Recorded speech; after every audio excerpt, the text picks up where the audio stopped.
तो ये है कैनन की ओरिजिनल बैटरी, आप देख पा रहे होंगे LP-E10। ये 1200D कैमरे के लिए मैंने लिया है EOS, बिल्कुल नई है, पैक्ड है। तो मैं इसे खोलने जा रहा हूँ।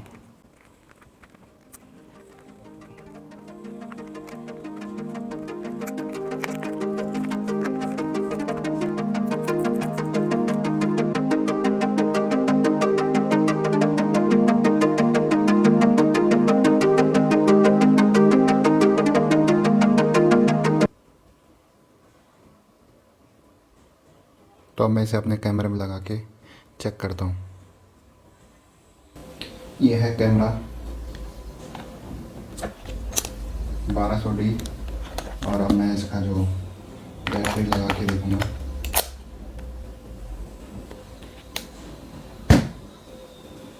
तो देख पा रहे हैं आप, बैटरी बिल्कुल सही है।